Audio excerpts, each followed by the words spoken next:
Let's go over trading with the trend. So exactly how do you do that and what is it usually used for? So we're going to go over a couple of different strategies, but trading with the trend is going to be your best friend when you're looking for potential swing trade opportunities or just longer term trade opportunities.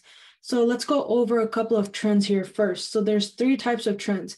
The very first one that we're going to go over will be a bullish trend. So in a bullish trend, you have price starting off with some sort of a support, and then it pulls back down, ends up creating a support down here, pushes back up, creating new highs. And this is really how the uptrend goes, the bullish trend, right? So in this case, what price does is every time it pushes up, it respects another level, it respects another resistance, it comes back up and taps into that area, right? And then after this point, essentially what price is telling you is I don't have enough volume, I don't have enough liquidity to continue breaking past this quote unquote ceiling.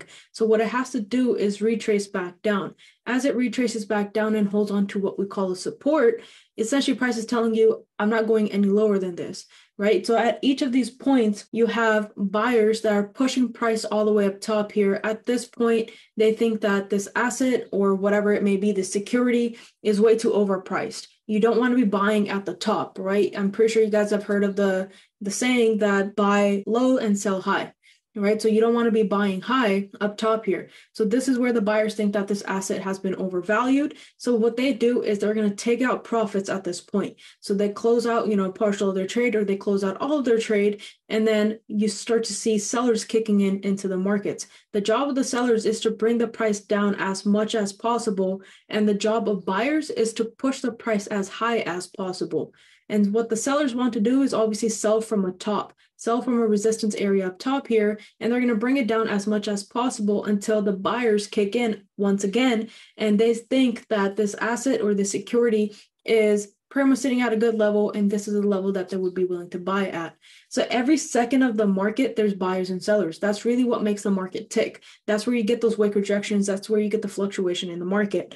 And so with that being taken into consideration, now each of these points, what you have to understand is at each of these points, you're going to have either the buyers dominating or you're going to have the sellers dominating. So at this point, when price starts to push back up, you have the buyers dominating the market, pushing price to even a higher level. And the purpose of a retracement here is so that the market can collect orders. If you're in a bullish trend, the purpose of a retracement pushing back down is so that the market can collect orders. It can push price down to a lower level, to a lower price level. And then that's where you're going to see the buyers kicking back in.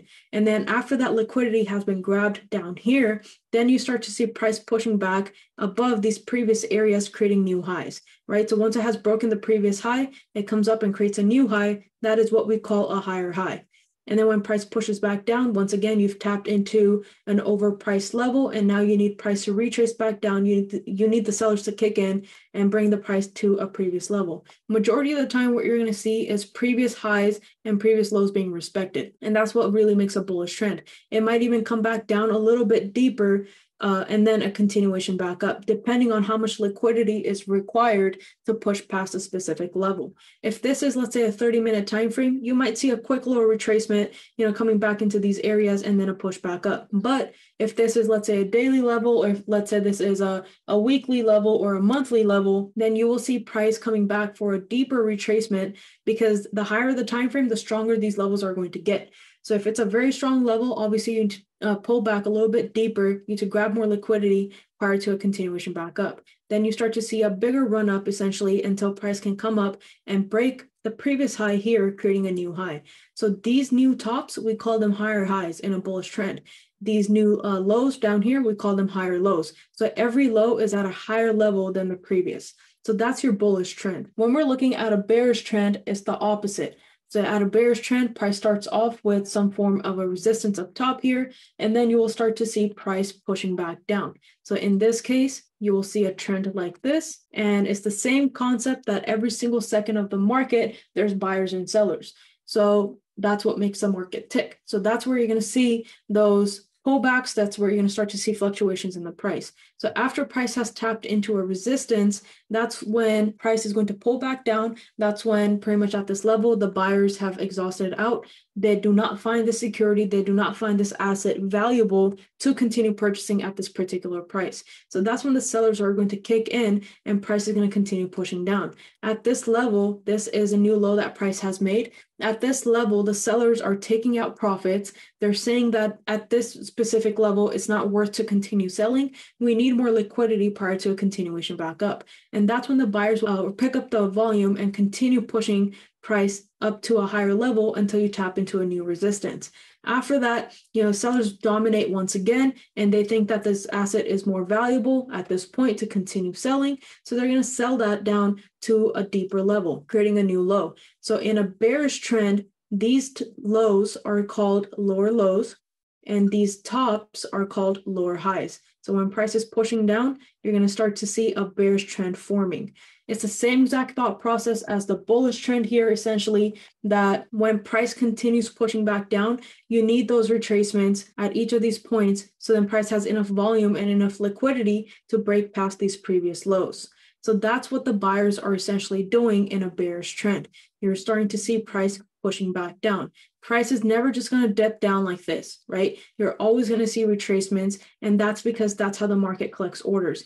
If there's anything that I want you guys to remember from today's webinar, it's that the market collects orders in two ways. It's either going to be a retracement or a consolidation. In a retracement, the market is allowing buyers to push price up to a higher level. This is where you start to see that the seller's interest starts to calm down a little bit, it starts to decrease, and the buyers have the opportunity to dominate.